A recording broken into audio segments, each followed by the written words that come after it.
Alrighty, and welcome to, I don't even know what we're calling this podcast yet, but Mama Papa it's Talk. Mama Yeah, Papa Talk, something. something. But basically all we're talking about is our own experiences raising 4 kids. And we have quite a few different varied experiences. Yeah, I mean, we started this as generally we try and target discussions that are happening on our app right now. Mhm.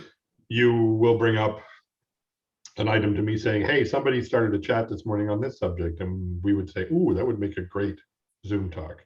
Yeah. Or audio file podcast, whatever. So that's how we get to those. A lot of it's driven from our app, which is just fantastic. Please go check out mamasoup.ca. And this is exactly why we're going to be talking about report cards.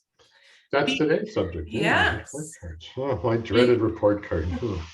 So on the app, somebody wrote, oh, somebody help me because I'm going to lose it when my teenager comes home from school today. Apparently we're talking about teenagers today. Okay. Interim report cards came home the other day, and I didn't have the fortitude to read it until this morning. My 15-year-old boy I can't even describe. In his humanities course, he basically has no marks, 0. Not even anything to put down on the page. I'm so disappointed, frustrated, mad. I have no idea where to even begin with this kid. He has told me on more than one occasion to leave him alone, let him do his work. He doesn't need micromanaging. You name it, and he's given it to me. I have just removed and hidden all of his video games and controllers because I figure he clearly doesn't have enough time to do it all. Someone please talk me down because I might lose it tonight. Wow. My heart. I think we can relate to this. We've gone through some of that, yeah.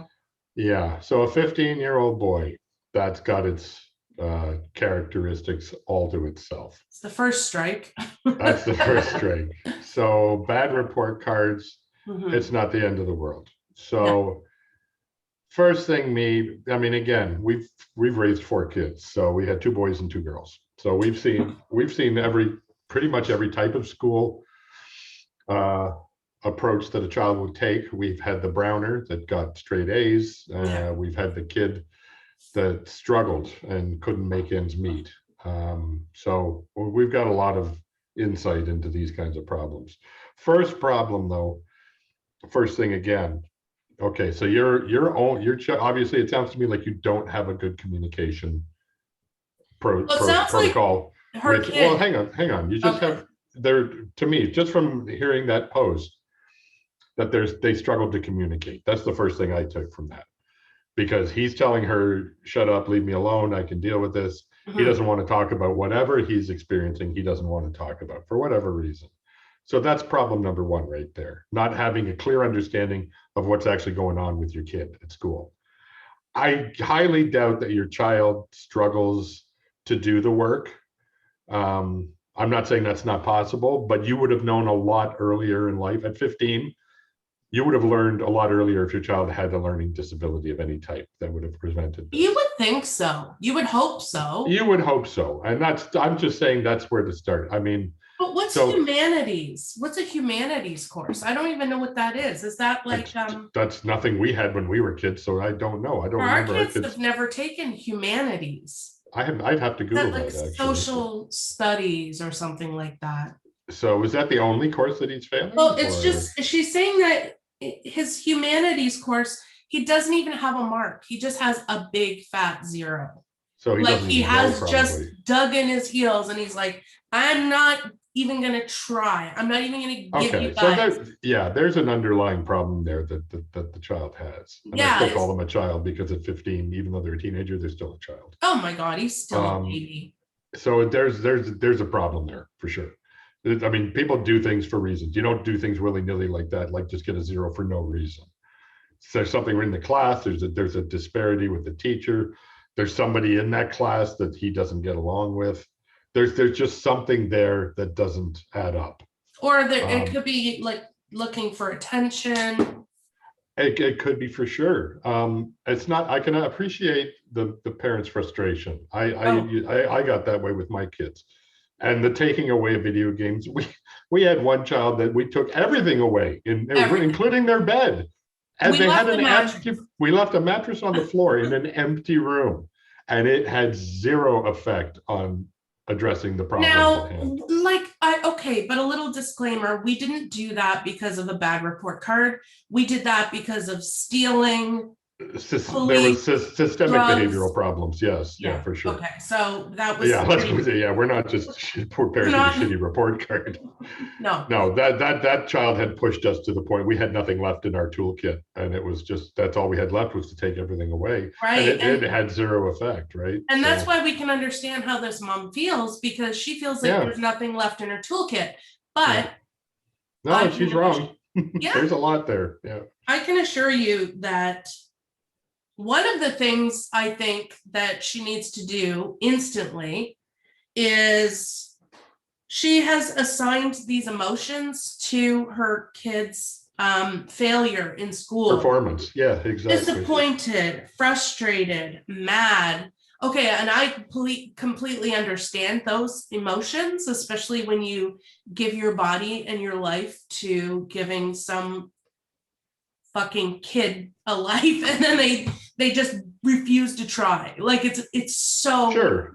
I think that's actually a valid statement for you. I also would add to that a lot of parents see it as a reflection on them as a parent when their child doesn't do well in school. What did I do wrong? Where did I lead you that you would behave like this and embarrass me like this in front of your teachers? God.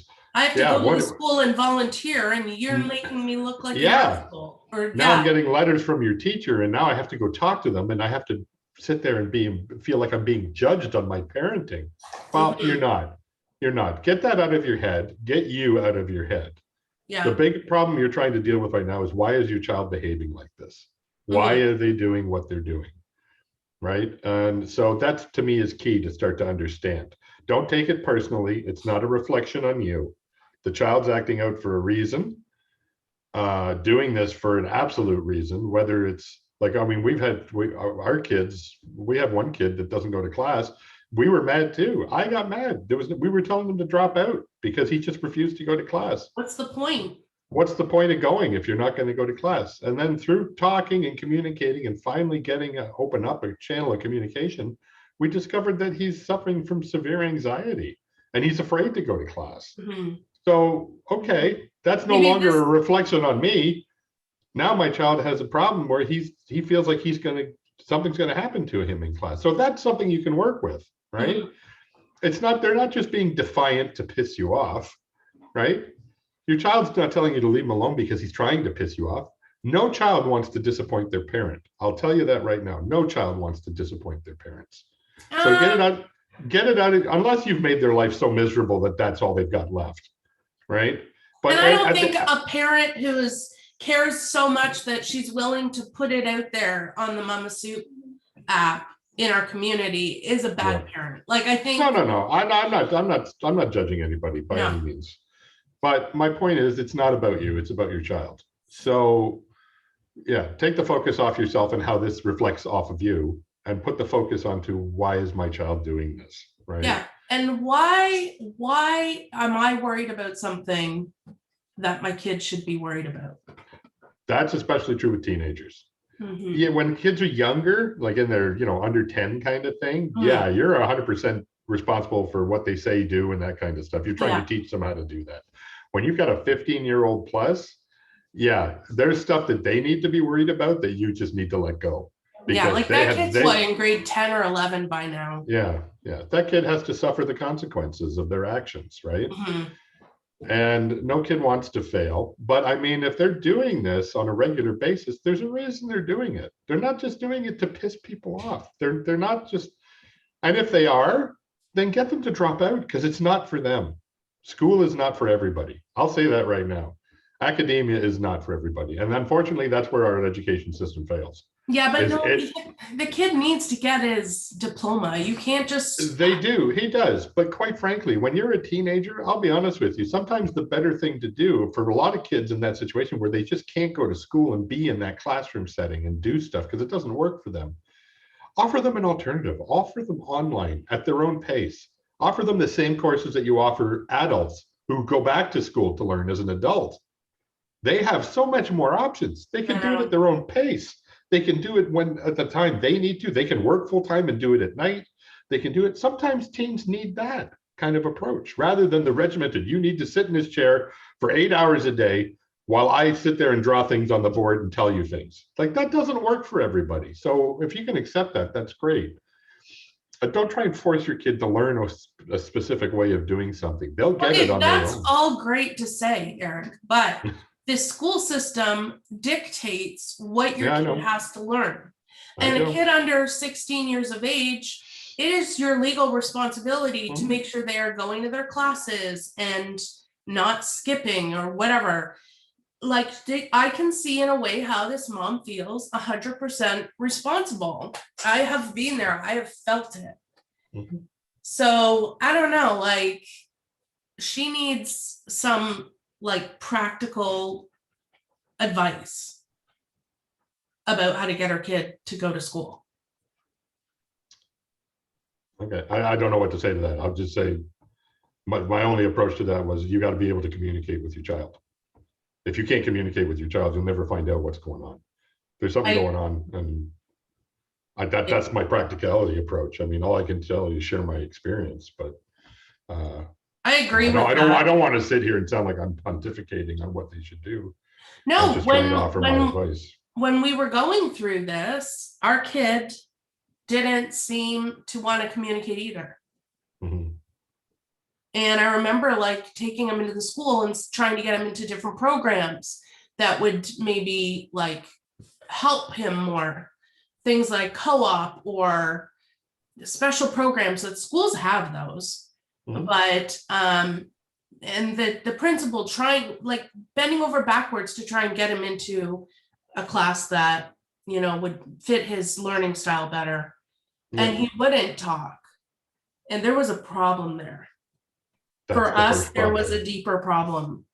That's the first problem to deal with. It doesn't mean, it's not like this is going to be one issue and then it's solved.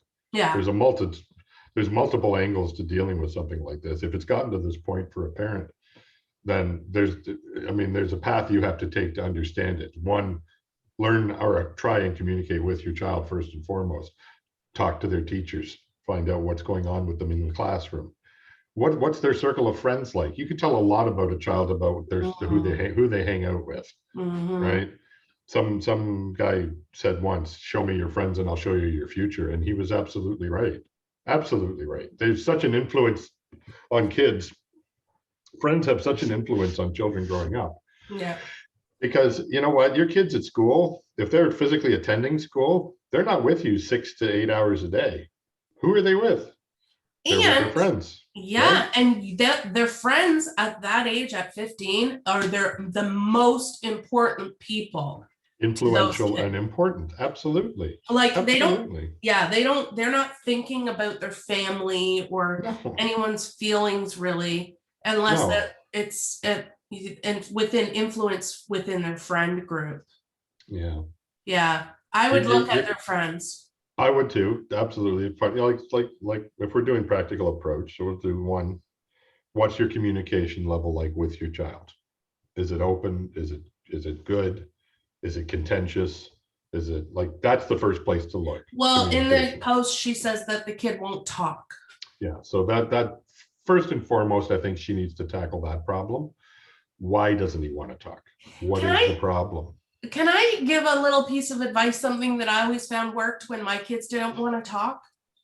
I always found it was easier to talk as a secondary activity, not like sitting down face to face, hey, let's talk, but like when you're driving somewhere or like when you're doing something else, shopping or anything where I would get that kid in the car and just start talking, not confrontationally, but just like, open-ended questions. Start with chit chat, and then Yeah. you start with simple little questions, you know.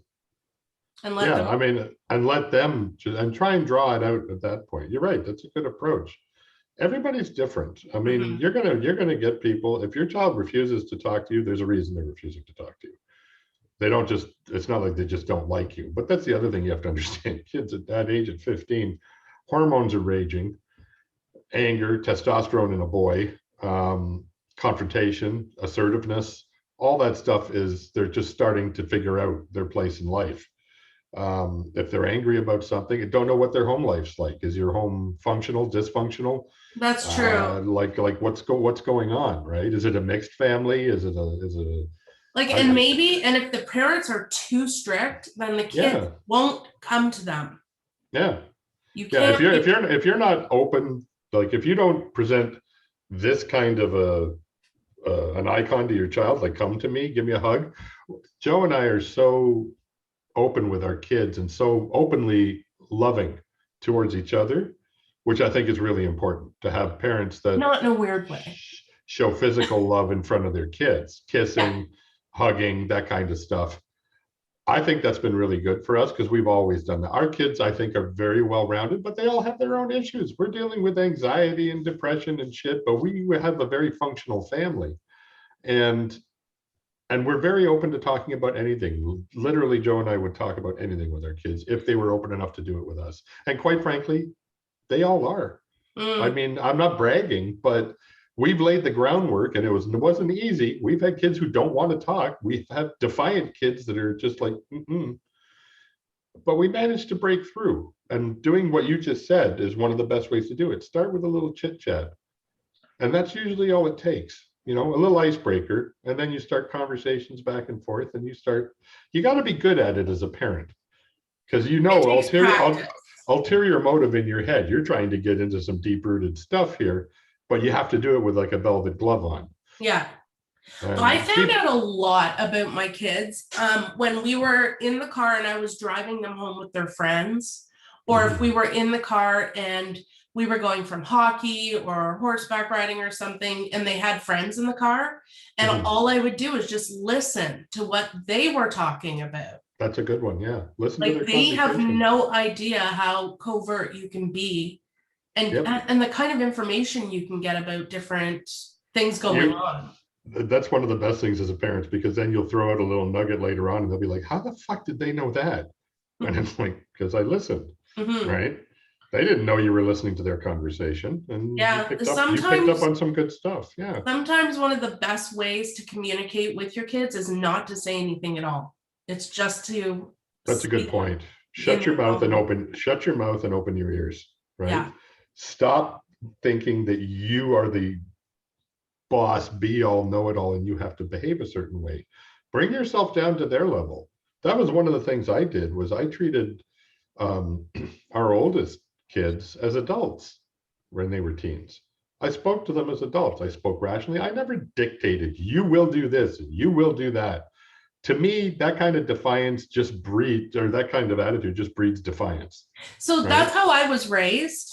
Yeah. And it was a very black and white upbringing. Like, this is right, this is wrong, this is the line in the road, don't go on either side, blah, blah, blah. And so my tendencies with the older two kids was to be strict, to be like really have a hard, take a hard line. Yeah. Pick a hard line. And I have learned that is not. It doesn't work all the time. Sometimes it does.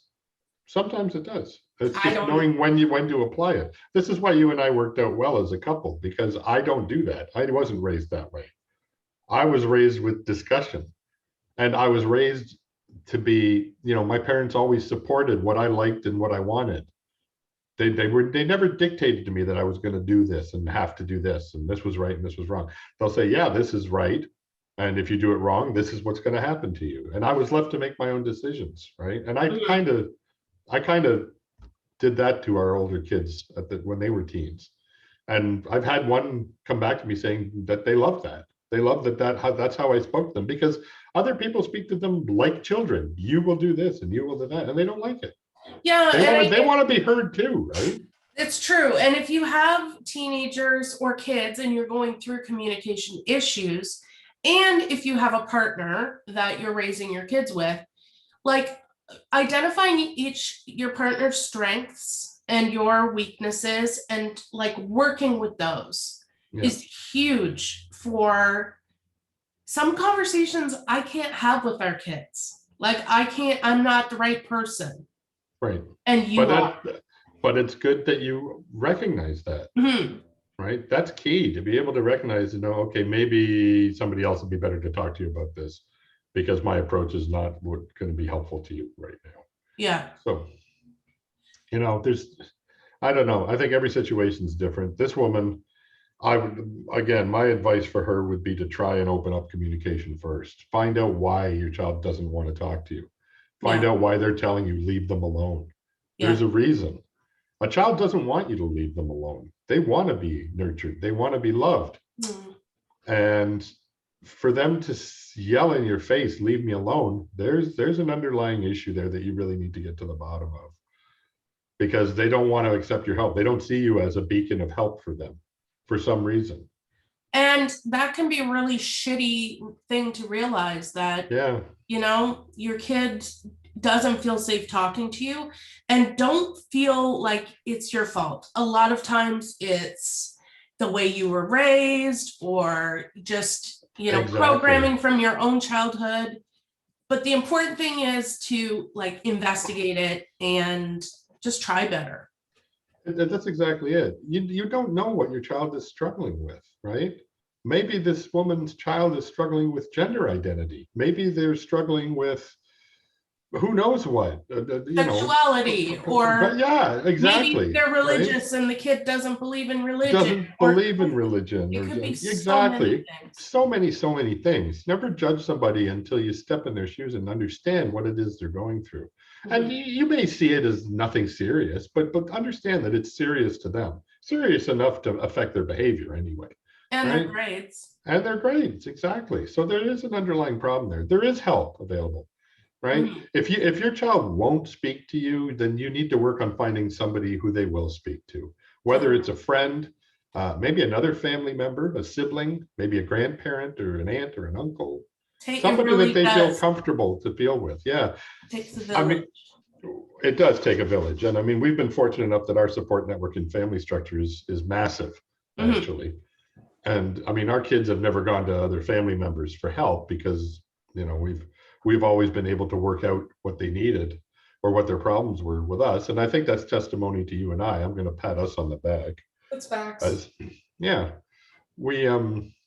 We've done a good job. And if we can help somebody else achieve that, I feel good about that. Oh, look at one of our problem children. Problem? This is a recording. Is it? Yeah. Yes, so you're in the podcast now. That's good. What do you think about Chrissy. that? Okay, Chrissy, give us your opinion. Yes. This is our daughter, Chrissy. She's 19. So, Chrissy, come in. Okay. Now, we're just talking about a mom on the MamaSoup app who wrote about her son, who's 15, had got a zero in one of his classes. And when she tries to talk to him, he won't talk to her at all. Of course he won't. Why? Because why would he want to? Well, this is what we need. We need to hear from you. Give us your insight as to why he wouldn't want to talk to his mother. It's embarrassing. It's so embarrassing. I've been there. Like remember my grade 11 geography class that I almost nearly failed, and I didn't tell you until I got my report card. That's why. Yeah. It's so embarrassing. And as kids, we want to do nothing but impress you guys and make you guys proud. That's it. So when we have failures like that, it depends on how much. Personally, I put a lot of pressure on myself, but see, in this case, it sounds like the kid's putting no pressure on himself. We don't have enough to put a good context around her problem. We just have the few words that she wrote. But that's some nice, that's a perspective for girls for sure. And not to get all gendery, but in our experience, girls are suffer from that perfectionist syndrome. Unfortunately, yes. A lot more. Yeah, no, definitely. I mean, I was never a student, or like in a position, I should say, where I was getting zeros in my class and like, but I have been in that headspace before and I can understand where he's coming from and just wanting to not.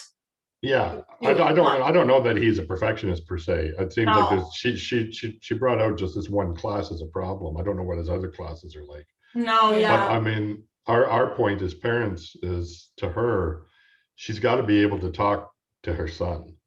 If he's not Yeah. talking to her, then that is first and foremost a Yeah. problem to and I deal like, with. I know if I don't want to do something and I'm not good at something, like I don't like You avoid it. avoid Yeah, it, and then it snowballs, and then next thing you know, you're at a zero. but that's just it. It always sits at the back of your head, and you know it's something that you have to deal with. And the more you put it off, the worse it affects you. And you And feel it can, so shitty about it. yeah, and it can trigger anxiety. It can trigger all kinds of emotions, right?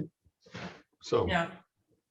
All right, well, thank you for your perspective. You're welcome. thank you, Chrissy. You're welcome. I never really Anyway. thought about it that way, but all I No, can say to this mom is like, she's not alone. There's no, she's so not many- alone. There's lots of support here. Ask the questions away. Give us more insight into what's going on, right? Mhm. And if we'll see if we anyone's- can help. And if anyone's listening to this or watching this and they have some words, little nuggets of wisdom for this mom or Please. encouragement, Yeah, go to please. the app, search. It's But- under We certainly don't have all the answers. I mean, we can give you what our opinion is, but there's so many other people on here that can chime in. that's right. Search the hashtag parent raising teenagers. And there's a lot of conversation about There's a lot to teenagers talk about in that that subject, hashtag. Yeah. for sure. And because I think I hate to measure the stages of parenthood because I think they're all difficult in their own ways, Yeah. but teenagers are a special kind of hell as Yes, parents. that's true. Yeah. And like so much, I wish I could just like give her a hug. Yeah, it'd be nice to have a little hug button that something would I come out of know. your computer and give you a hug, and then I know. it's like the slap one too. You once you had a slap button, so you could reach through your screen and slap somebody. That's just Not in this case, though. No. Anyway, hang in there, Mom. You know, it's not the end of the world. There's a reason behind it. Your job, though, is to find out what the reason is. That's right. I'm not taking on yourself that you're the problem, unless maybe you are. But I We don't know. personally don't think your child is not going to class because of you. Yeah. There's another reason why they're not going to class. Oh, that's so nice. I hope that mom will somehow come across this and Yeah. or some mom will hear that and feel like, you know, like you just said, that Yeah. kid's not going to school because of you. Because of you. It's not not because of about you. No, it's not about you. No. So take that. But it is pressure. about something, and you need Yeah. to find out what it is. Oh, I Because love if you ignore it, then who knows what's coming down the road, right? You're just so full of wisdom and I just love you. I guess that's why we got married. Hmm. Well, thank you for joining me. Always a joy, always a pleasure to talk about teens, kids, and anything. All right. Well, Thanks for having me. Yeah. it's always a pleasure to have you. Oh, good. I hope I can be invited back. All right.